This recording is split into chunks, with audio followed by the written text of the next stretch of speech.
ഈശോ മിശിയെ സ്തുതിയായിരിക്കട്ടെ. പ്രിയപ്പെട്ട സഹോദരങ്ങളെ, കാത്തലിക് മിററിൻ്റെ മറ്റൊരു എപ്പിസോഡിലേക്ക് നമ്മൾ വന്നിരിക്കുകയാണ്.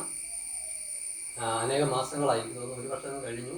നമ്മൾ മുടങ്ങാതെ എല്ലാ മാസവും എല്ലാ ഞായറാഴ്ചകളിലും കാത്തലിക് മിററിൻ്റെ ഒരു ശുശ്രൂഷ ചെയ്യുന്നുണ്ട്. ഓരോ ആഴ്ചയിലും പുതിയ പുതിയ വിഷയങ്ങളായിരിക്കും. ഇപ്രാവശ്യം ഒരു പുതിയ വിഷയമായിട്ട് ആണ് നമ്മൾ വന്നിരിക്കുന്നത്. ഈ ആഴ്ചത്തെ വിഷയം ഒരുപക്ഷെ ഇത് കേൾക്കുന്ന ചിലർക്കെങ്കിലും അറിവുണ്ടാകും. ഇപ്പോൾ ലോകകപ്പ് ഫുട്ബോൾ മത്സരം നടന്നുകൊണ്ടിരിക്കുകയാണ്.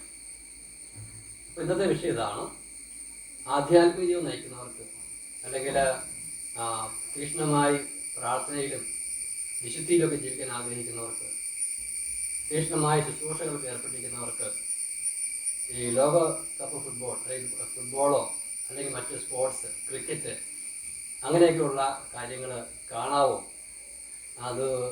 അതിൽ പങ്കെടുക്കാവോ? അതാണ് നമ്മുടെ വിഷയം. എനിക്ക് തോന്നുന്നത്, എൻ്റെ ഒരു വ്യക്തിപരമായ അനുഭവം പറയുകയാണെങ്കിൽ, ഞാൻ കുറച്ച് ആഴത്തിൽ തീക്ഷ്ണമായിട്ടൊക്കെ ഈശോയെ സ്നേഹിക്കാൻ ശ്രമിക്കുന്ന ഒരു ഘട്ടത്തിൽ എൻ്റെ മനസ്സിലുണ്ടായിരുന്ന ധാരണ, സിനിമ ഒരിക്കലും കാണാൻ വേണ്ടി പാടില്ല, രണ്ട് സ്പോർട്സ് അങ്ങനെയുള്ള കാര്യങ്ങളിലൊന്നും നമ്മൾ ഏർപ്പെടാൻ പാടില്ല, അത് ശ്രദ്ധിക്കുക പോലും ചെയ്യരുത്.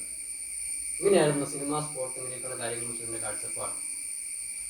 എൻ്റെ കാഴ്ചപ്പാടിന് പുറകിൽ എൻ്റെ വ്യക്തിപരമായ അനുഭവങ്ങളും കൂടി ഉണ്ട് എന്ന് ഇപ്പോൾ ഞാൻ തിരിച്ചറിയുന്നുണ്ട്. ഒന്നാമത്തെ കാര്യം, എൻ്റെ പ്രത്യേകമായൊരു മാനസികാവസ്ഥയൊക്കെ അനുസരിച്ചായിരിക്കണം ഈ സിനിമയോട് ഒരു 10ാം ക്ലാസ്സിന് ശേഷമൊക്കെ എനിക്ക് കുറച്ച് താല്പര്യം തോന്നി തുടങ്ങിയത്. പക്ഷെ പിന്നീട് വലിയൊരു ആസക്തി പോലെ വന്നു.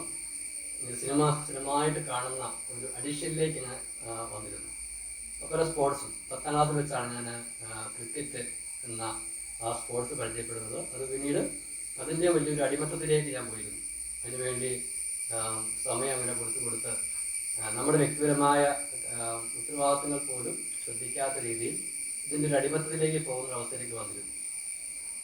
അതിനുശേഷമാണ് ഒരു കരിസ്മാറ്റിക് ധ്യാനം കൂടി ഞാൻ ഈശോയെ അറിയുന്നതും. അപ്പോൾ സ്വാഭാവികമായ രീതിയിൽ ഈശോ അറിഞ്ഞു കഴിഞ്ഞപ്പോൾ പിന്നെ ഈശോയെ സ്നേഹിക്കാനുള്ള ശ്രദ്ധയിലായി. അപ്പോൾ അതുമായി ബന്ധപ്പെട്ട് ചിന്ത കയറി വന്നത്, സിനിമ, സ്പോർട്സ് പോലെയുള്ള കാര്യങ്ങളൊക്കെ പാപമാണ് എന്ന രീതിയിൽ പോലെ ചിന്ത കയറി വന്നു. അപ്പോൾ പിന്നെ അത് ഉപയോഗിക്കാതെയായി. പിന്നെ അതുമായിട്ട് വർഷങ്ങളോളം, എനിക്ക് 10-20 വർഷക്കാലം ഈ ഒരു തീക്ഷ്ണമായ ചിന്താഗതിയിലായിരുന്നു.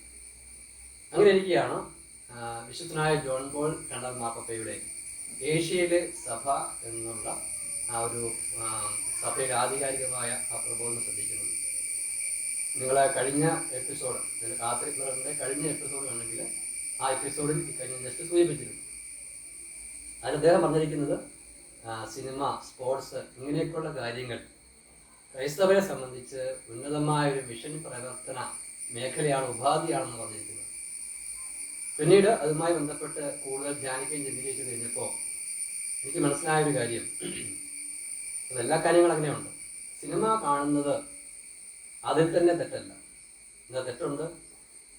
മോശപ്പെട്ട വാല്യൂസ് എന്ന് പറഞ്ഞു കഴിഞ്ഞാൽ, വാല്യൂസ് പറഞ്ഞിട്ടില്ല, മോശപ്പെട്ട കാര്യങ്ങൾ നമുക്ക് വിശ്വാസപരമായോ ധാർമ്മികപരമായിട്ടോ നമുക്ക് വീഴ്ചകൾ വരുത്താൻ സാധ്യതയുള്ള സിനിമ നമുക്ക് തീർച്ചയായിട്ടും കാണുക. അതേ സമയത്ത് മനസ്സിന് ഒരു റിലാക്സ് എന്ന രീതിയിൽ നമുക്ക് അല്ലെങ്കിൽ കുടുംബത്തിൽ ഒരുമിച്ചിരുന്ന ഒരു സന്തോഷം പങ്കിടാവുന്ന രീതിയിൽ അങ്ങനെ വാല്യൂസ് ഒക്കെയുള്ള നല്ല ധാർമ്മികതയൊക്കെ പ്രൊമോട്ട് ചെയ്യുന്ന അങ്ങനെയൊക്കെയുള്ള സിനിമകളൊക്കെ വന്നു കഴിഞ്ഞാൽ നമുക്കത് കാണാം എന്ന് തന്നെ എൻ്റെ അഭിപ്രായം. ഇടയ്ക്ക് ഇങ്ങനെ പ്രത്യേകിച്ച് അൽമായരൊക്കെ, കുടുംബജീവൻ നയിക്കുന്നവരൊക്കെ അങ്ങനെ കാണുന്നതിൽ തെറ്റില്ല. പിന്നെ ശ്രദ്ധിക്കേണ്ട ഒരു കാര്യം, ഇങ്ങനെ കാണാനുള്ള ശ്രമത്തിൽ ഒരുപക്ഷെ മുമ്പ് ഞാൻ സൂചിപ്പിച്ചത് എന്നെപ്പോലുള്ള സ്വഭാവമുള്ളവർക്കൊക്കെ പിന്നീട് ഇതിൻ്റെ ഒരു വലിയൊരു അടിമത്തത്തിലേക്ക് പോകാനുള്ള സാധ്യതയുണ്ട് എന്നതാണ്. ഞാൻ അതിനുശേഷം പിന്നീട് കുറച്ച് സിനിമ കണ്ടിട്ടുണ്ട്. പക്ഷേ ദൈവകൃപയാൽ ആ ഒരു അടിമത്തത്തിലേക്ക് പോകാതിരിക്കാനുള്ള കൃപ ഇപ്പോൾ ഈശോ നൽകുന്നുണ്ട്. എന്ന് പറഞ്ഞ പോലെയാണ് സ്പോർട്സിൻ്റെ അവസ്ഥ. ഇപ്പോൾ നമ്മൾ ഇങ്ങനെയുള്ള സ്പോർട്സ് പരമായ കാര്യങ്ങൾ നമ്മളിൽ കളിക്കാൻ പോകുന്നു അല്ലെങ്കിൽ കാണുന്നു. ഈ കളിക്കുന്നതൊക്കെ നമ്മൾക്ക് ഒരർത്ഥത്തിൽ നമുക്ക് ആത്മീയതയ്ക്കൂടി ഉപകാരപ്പെടുന്നുണ്ട്. ഈയിടെ ലോക ഫുട്ബോളുമായി ബന്ധപ്പെട്ട് ലിയോപാപ്പ മനോഹരമായ സന്ദേശം നൽകുന്ന ശ്രദ്ധിച്ച് കാണും. അതായത് അതുമായി ബന്ധപ്പെട്ട് തന്നെ പറയാവുന്നൊരു കാര്യമാണ്, സന്യാസാശ്രമങ്ങളിലൊക്കെ ഈവനിങ്ങിൽ അവർക്ക് ഉല്ലാസ സമയമുണ്ട്. എന്തിനു വേണ്ടിയാണ്? പകൽ സമയത്ത് പിന്നെ ധാരാളം ആത്മീയ കാര്യങ്ങൾ പ്രാക്ടീസ് ചെയ്തു ഇന്നത്തെ കാലത്താണെങ്കിൽ പിന്നെ ഇവർ പുറത്തുപോയി ജോലി ചെയ്യാൻ വേണ്ടി പോകുന്നു. അവസാനം വന്ന് മനസ്സിലെ പിരിമുറുക്കമൊക്കെ മാറി റിലാക്സ് ആയി മനസ്സിനെ ഒന്ന് ശാന്തമാക്കാൻ രീതിയിൽ അങ്ങനെ ഒരു സംവിധാനമുള്ള നിങ്ങൾ കേട്ടുകയാണ്. ഇതുപോലൊരു ഗുണം നമുക്ക് ഈ സ്പോർട്സുമായി ബന്ധപ്പെട്ടും സിനിമയുമായി ബന്ധപ്പെട്ടൊക്കെ ഉണ്ട്. അതുകൊണ്ട് ഈ ഫുട്ബോൾ കളി കാണുന്നതും കളിക്കുന്നതും ചിലപ്പോഴൊക്കെ കളിക്കുന്നത് നല്ലതുമാണ്. ചിലർക്കത് അവസാനം അവരുടെ ജീവിതമാർഗമായിട്ട് മാറും. ഫുട്ബോൾ കളിക്കുന്നത് ഒരു ജോലി കിട്ടുന്ന പോലെ തന്നെ അവർക്ക് ജീവിതമാർഗമായിട്ട് മാറുന്നത്. നമ്മൾ കഴിഞ്ഞ എപ്പിസോഡിൽ പറഞ്ഞതുപോലെ ശരിക്കും ക്രൈസ്തവ മൂല്യങ്ങൾ മറ്റുള്ളവരെ പങ്കുവെച്ചു കൊടുക്കാനുള്ള നല്ലൊരു സാധ്യതയായിട്ട് മാറും. ഈ കാണുന്നവരെ സംബന്ധിച്ച് അത് ഒത്തിരി ആസക്തി ഇല്ലാതെ അടിമത്തമില്ലാതെ നമ്മളത് കാണുകയാണെങ്കിൽ നമ്മുടെ മനസ്സിനൊരു ഉല്ലാസം നൽകും, ഒരു ഒരു ഒരു ഒരു മനസ്സിനൊരു എന്താണ് സന്തോഷമൊക്കെ നൽകും. അപ്പം അതുകൊണ്ട് അതിൽ തന്നെ തെറ്റെന്ന് പറയാൻ വേണ്ടി പറ്റുകയാണ്. അപ്പം അതുകൊണ്ട് ഇത് ഉപയോഗിക്കുന്നവരെല്ലാം ഇപ്പോൾ പാപത്തിലാണ്, അവർ ആത്മീയരല്ല എന്ന് വിചാരിക്കുന്നു. നേരെ മറിച്ച് തെറ്റായിട്ട് ഉപയോഗിച്ച് ഇതൊരു ക്രമം വിട്ട് കഴിഞ്ഞു കഴിഞ്ഞാൽ നമ്മുടെ ആത്മീയതയെ കാര്യമായിട്ട് ബാധിക്കും. പിന്നെ സംഭവിക്കാൻ സാധ്യതയുള്ളൂ നമ്മൾ ഏതെങ്കിലും ടീമിൻ്റെയോ ഏതെങ്കിലും വ്യക്തിയുടെയൊക്കെ ഫാനായിട്ട് മാറി അപ്പം സംഭവിക്കാവുന്നത് വേറെ ചില ടീമുകളെ വെറുക്കുന്നു, അല്ലെങ്കിൽ വേറെ ചില വ്യക്തികളെ വെറുക്കുന്നു.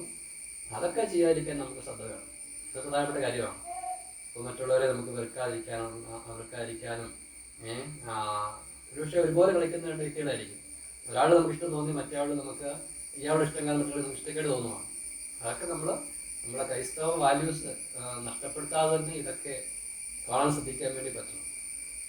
ഇപ്പം ലോക ഫുട്ബോൾ നടന്നുകൊണ്ടിരിക്കുന്ന ഒരു പ്രത്യേക സാഹചര്യമായിരിക്കുന്നത് കൊണ്ട് അതിൻ്റെ പശ്ചാത്തലത്തിൽ ചില പ്രത്യേക കാര്യങ്ങൾ പങ്കുവയ്ക്കാമെന്ന് വിചാരിച്ചതാണ്. ഈ കഴിഞ്ഞിടയ്ക്ക് ഒരു വാർത്ത കണ്ടത്, ഒരു ദുർമന്ത്രവാദി ഒരു സ്ഥലത്തിരുന്നുകൊണ്ട് അദ്ദേഹം പറയുകയാണ്, ഒരു ടീമിലെ നല്ല കളിക്കാരനുണ്ട്, അയാൾക്കെതിരെ ഞാനൊരു മന്ത്രവാദം ചെയ്തിട്ടുണ്ട്, ഇന്ന് അയാൾ ഗോളടിക്കുകയാണ്. അങ്ങനെ തന്നെ ഇത് കളിക്ക് മുമ്പ് ഇയാൾ പറഞ്ഞതാണ്. പിന്നെ ആ കളിക്കാരൻ ഗോളടിച്ചില്ല. പിന്നെ അയാൾ പറയുകയാണ് അദ്ദേഹത്തിൻ്റെ ആ ശാപം ഞാൻ എടുത്ത് മാറ്റിയിരിക്കുന്നു, അടുത്ത കളി ഗോളടിക്കുന്നു പറഞ്ഞു. അടുത്ത കളി 2 ഗോളടിച്ചു. അതിനുശേഷം മറ്റൊരു പ്രമുഖ രാജ്യം കളിക്കാൻ ഇറങ്ങുമ്പോൾ അവർ ലോകകപ്പ് ജേതാക്കളാണ് നിലവിൽ. അപ്പം അവരുടെ പ്രധാനപ്പെട്ട കളിക്കാരെതിരെ ആ ടീമിനെതിരെ ഞാനൊരു മന്ത്രവാദം ചെയ്തിട്ടുണ്ട്, അവർ ശപിച്ചു വെച്ചേക്കുവാണ്, അവരിനി ഗോളടിക്കാൻ പോകുന്നില്ല, ജയിക്കാൻ പോകുന്നില്ല, പുറത്ത് പോകുന്നില്ല പറഞ്ഞുകൊണ്ട് ഇയാളിങ്ങനെ പ്രവചനമൊക്കെ നടത്തി. പക്ഷേ ഇതൊക്കെ നമ്മൾ ശ്രദ്ധിക്കണം. ഇങ്ങനെയുള്ള കാര്യങ്ങൾ നമ്മൾ ഇങ്ങനൊരു മേഖലയിലേക്ക് നമ്മൾ വന്നു കഴിയുമ്പോൾ അപ്പോൾ ഇങ്ങനെ ഒരിടത്ത് ഇയാൾ പറഞ്ഞ ശരിയായതുകൊണ്ട് അപ്പം ദുർമന്ത്രവാദം ശരിയാണ്, അതിന് ഭയങ്കര ശക്തിയുണ്ട്. പിന്നെ ഇയാളുടെ പുറകെ കുറച്ച് പേര് പോകുന്നു, ഇയാളുടെ കൂടെ നിന്ന് കഴിഞ്ഞ് കഴിഞ്ഞാൽ കാര്യങ്ങൾ സാധിച്ചു കിട്ടുമല്ലോ എന്ന് വിചാരിച്ച് ഇങ്ങനെയൊക്കെയുള്ള തെറ്റായ പ്രവണതകൾ.